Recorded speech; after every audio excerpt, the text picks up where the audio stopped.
Assalamualaikum warahmatullahi wabarakatuh. Selamat datang di podcast kami, podcast kelompok 1. Nah, saya atas nama Nurul Makfirah dan di samping saya Tiara Yustari. Nah, di sini kita akan membahas tentang permasalahan pendidikan yang muncul di Indonesia dan faktor apa saja yang menyebabkannya dan mungkin solusi yang bisa diberikan. Nah, di sini nantinya akan ada motivasi yang diberikan oleh teman-teman. Nah, selamat menyaksikan. Dadah! Hai, perkenalkan nama saya Mika Fibrana Musin dan H0052434. Di sini saya sebagai narasumber.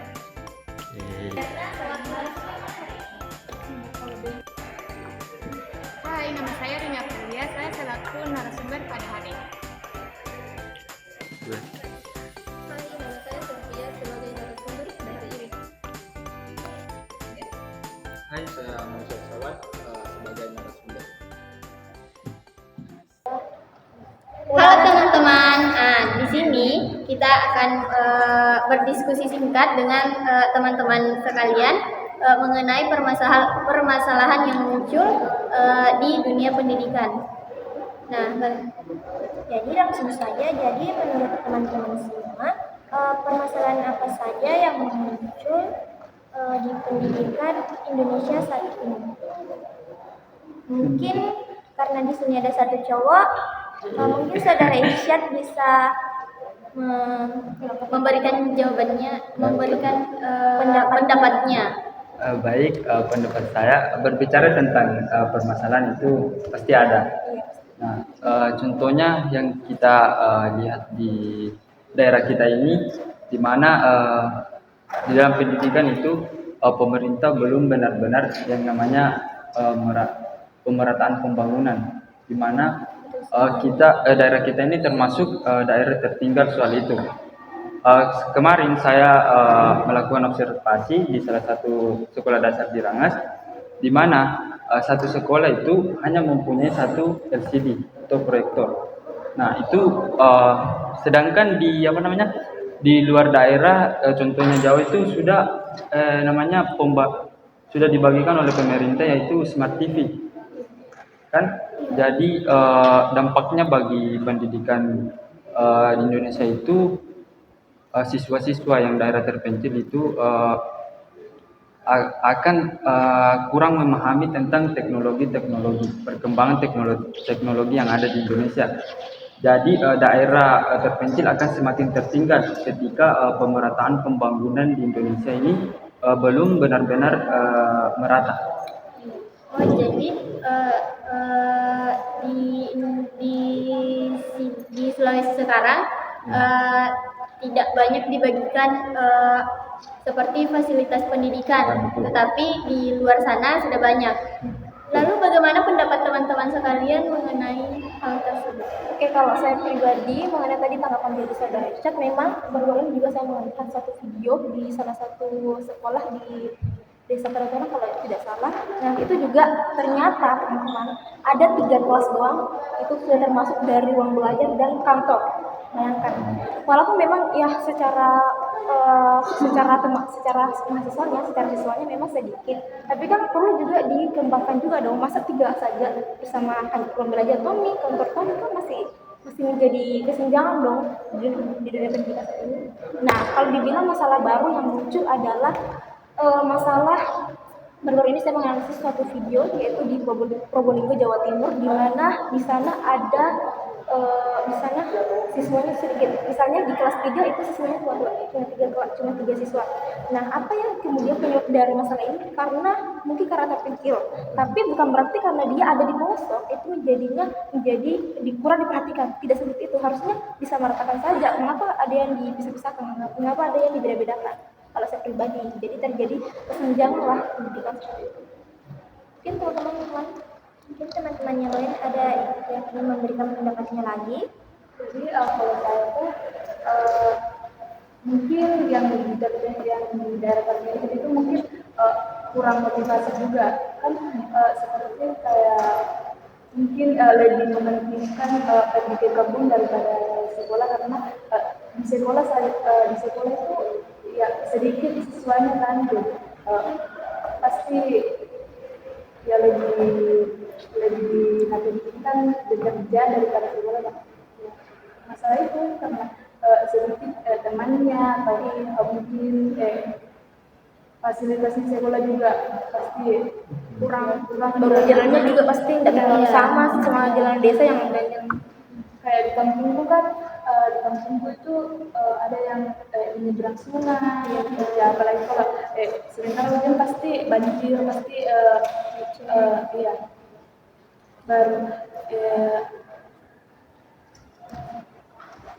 Baik, mungkin untuk Kak Nini dan Kak Sofia bisa diberikan pendapatnya mengenai permasalahan yang muncul di dunia pendidikan saat ini. Salah satu permasalahan yang saya ketahui yaitu tentang faktor ekonomi yang dimana banyak siswa atau orang tua dari keluarga yang kurang mampu yang susah untuk membeli seragam, membeli alat tulis dan biaya transportasi. Ini mengakibatkan sebetulnya itu membiayakan transportasi apalagi di bagian pedesaan atau pedalaman yang membuat orang tua mereka memilih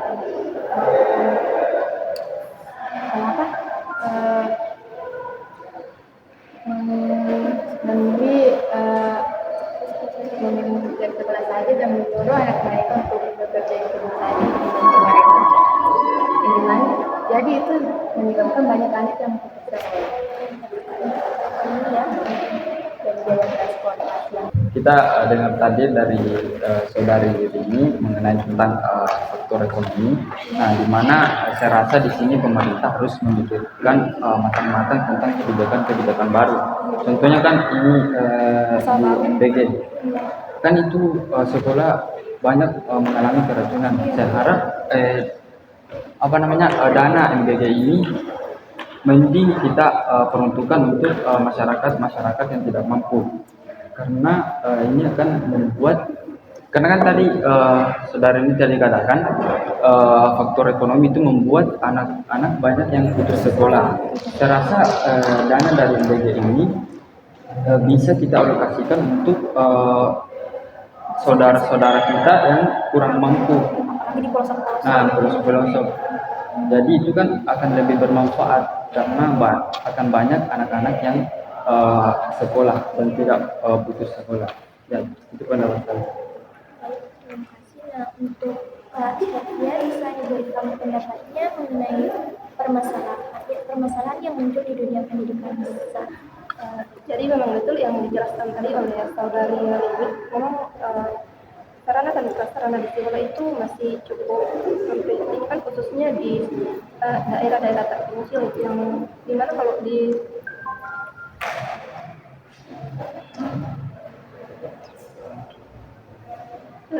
daerah-daerah terpencil itu sarana dan prasarana di sekolah-sekolah cukup kurang. Biasanya itu kurang memiliki kelas dan bangunan yang tidak layak untuk ditempati. Sedangkan di kota-kota itu sudah fasilitasnya cukup lumayan bagus dari bagus. Nanti di daerah sekarang yang terpencil memang khususnya tidak terpencil tapi masih ada loh bagi saudara kita yang tinggal di terpencil. Kalau kita sekarang kalau kemudian sekarang yang banyak pendidik. Jadi kan di sini juga ada permasalahan yang muncul tentang pergantian kurikulum yang terus menerus. Nah, sekarang kan ada lagi kurikulum baru. Nah, namanya kurikulum cinta. Bagaimana sih pendapat teman-teman mengenai pergantian kurikulum secara terus menerus? Baik, menurut saya sih pergantian kurikulum secara menerus ini dampak negatifnya itu guru akan kesulitan beradaptasi dengan kurikulum baru.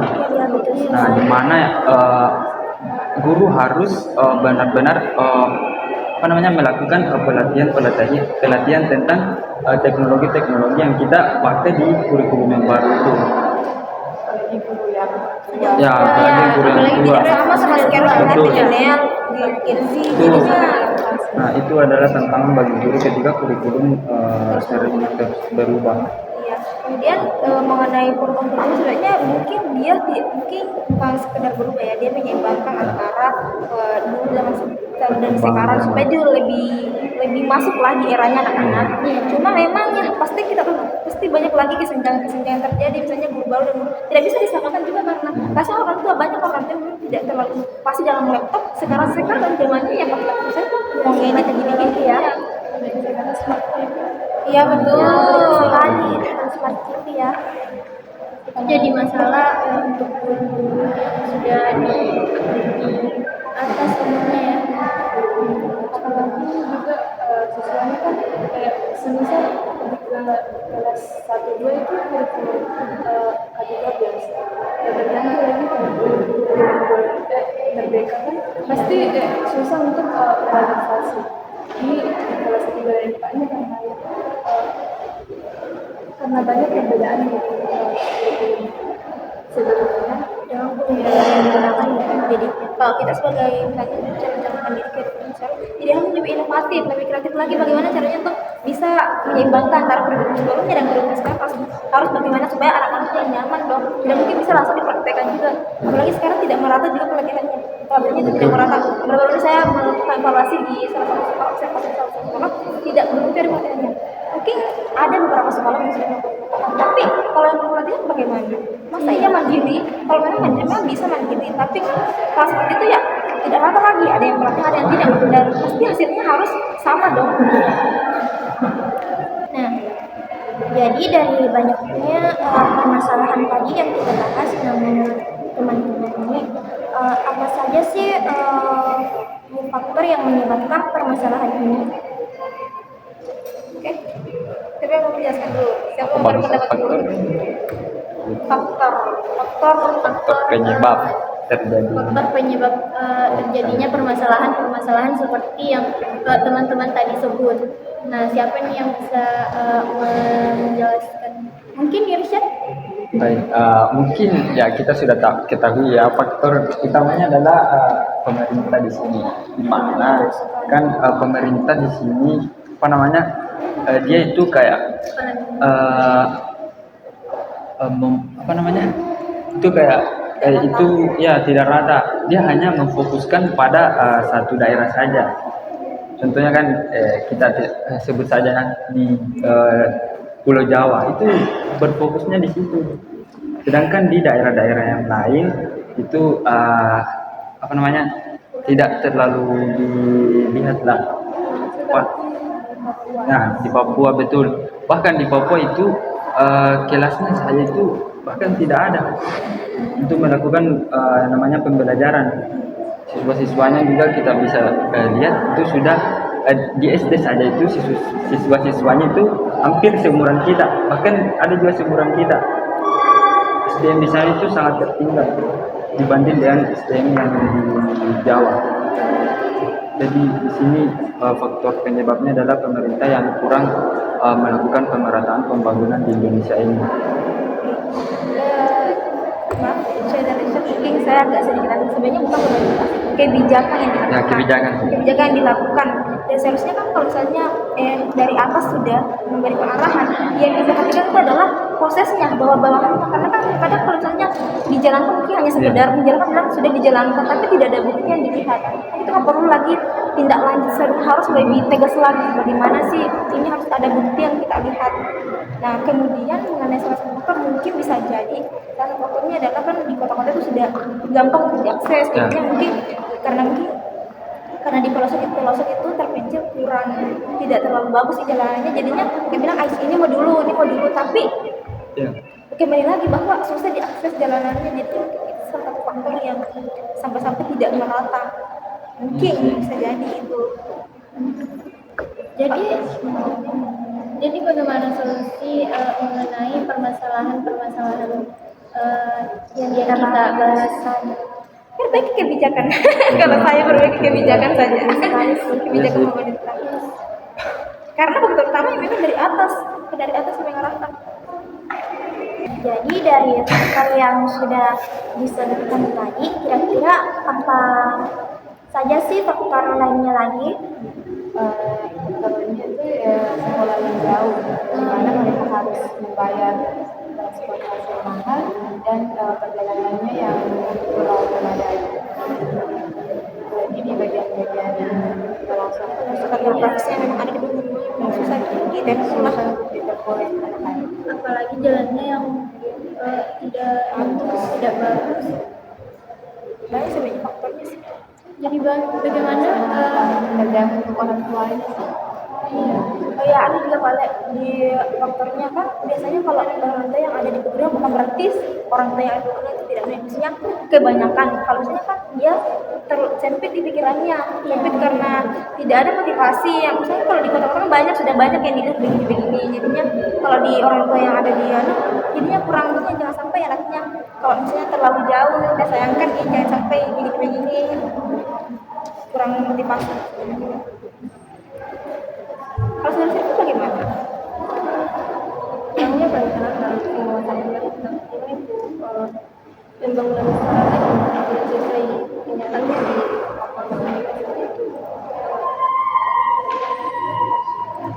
Oh ya, anunya di misalnya narahkan tapi tidak jalankan secara baik.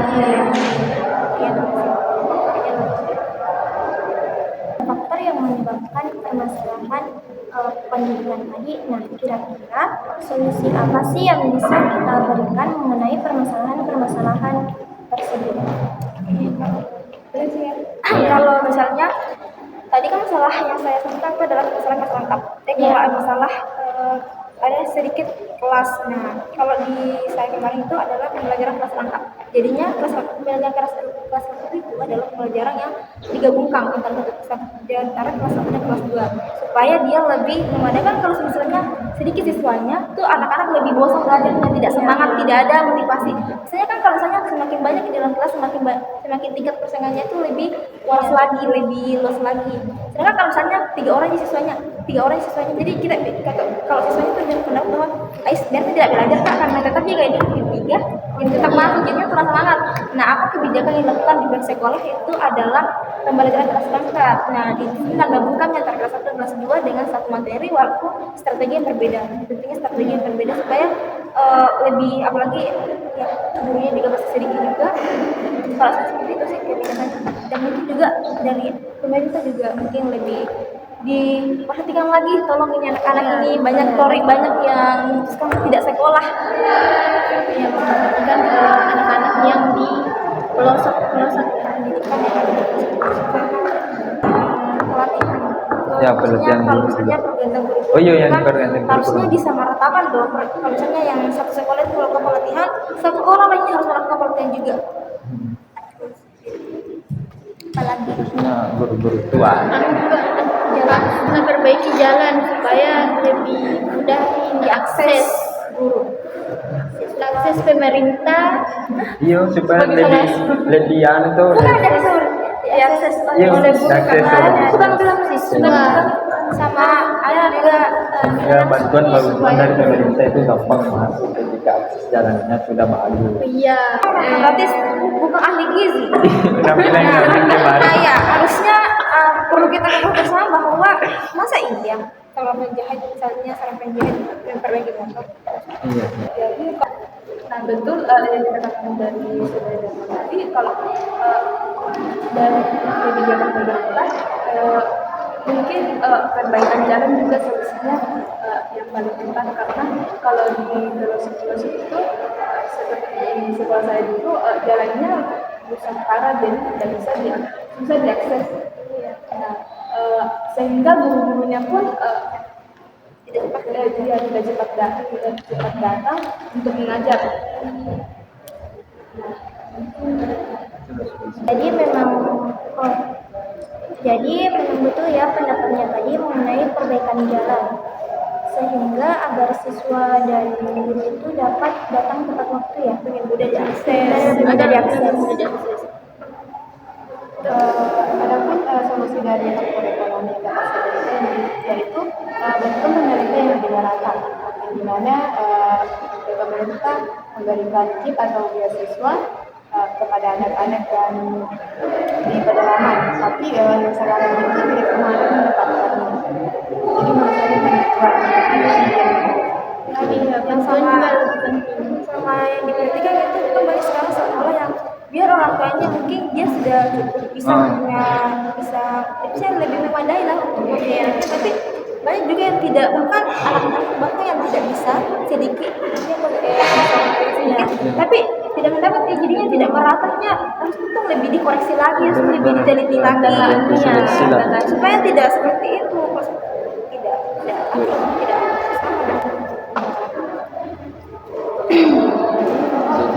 banyak sebenarnya sih. Tapi kan sekarang banyak yang dapat bantuan tetapi orang tuanya yang salah gunakan. Nah itu juga Iya, problem. mungkin kita tergantung orang tua masing-masing sih, tapi kan ini kita berbicara mengenai anak-anaknya, karena banyak juga anak-anaknya yang tidak untuk sekolah karena itu. Baik, terima kasih untuk teman-teman semua yang sudah menyuarakan pendapatnya mengenai permasalahan yang muncul di dunia pendidikan saat ini dan faktor penyebabnya dan juga solusi yang sudah diberikan. Dari permasalahan-permasalahan yang muncul seperti seperti kesenjangan sosial, faktor ekonomi dan sarana dan prasarana, dan masih banyak permasalahan-permasalahan lainnya. Nah, apa sih solusinya? Solusinya yaitu kebijakan pemerintah seperti pemerataan pembangunan. Nah, Teman-teman, jadi tak terasa kita sudah berada di ujung waktu. Nah, mungkin dari teman-teman bisa memberikan pesan atau motivasi untuk pendidikan saat ini. Jadi kalau menurut saya itu mendorong pemerataan pendidikan agar semua anak itu bisa mendapat kesempatan yang sama untuk belajar dan meraih cita-cita tanpa adanya perbedaan. Jadi pesan dari saya itu pemerintah harus meratakan fasilitas sekolah dan fasilitas pendidikan pada daerah terpencil ke daerah terpencil. Mungkin pesan atau harapan saya untuk pendidikan Indonesia itu saya harap pemerintah betul-betul mengeluarkan kebijakan yang bermanfaat bagi pendidikan kita nanti. Pesan saya sih pembelajaran fasilitas juga sih harus lebih banyak lagi, serta bagian-bagian pelosok jangan hanya yang dibahas saja, tapi pelajarannya juga pemerintah. Kalau saya pribadi sih mungkin karena semuanya menyebutkan pesan, mungkin saya motivasi aja sih. Nah, mengenai motivasi, karena kita ketahui bersama bahwa entah itu pendidikan yang ada di kota maupun di pedesaan, kita sama-sama berjuang mengenai pendidikan, kita sama-sama berjuang dalam meraih cita-cita. So, jika proses ini terlalu memberikan luka, menuliskan luka, maka kita harus bertahan sebagai bukti cinta yang paling nyata dalam meraih cita-cita. Oke, baik. Terima kasih kepada teman-teman sekalian yang telah menyuarakan pendapatnya. Mohon maaf jika ada kesalahan. Kami sebagai pembawa acara kami undur diri. Nah, say hi dulu teman-teman. Hai, bye. Assalamualaikum warahmatullahi wabarakatuh. Waalaikumsalam warahmatullahi wabarakatuh. Oke.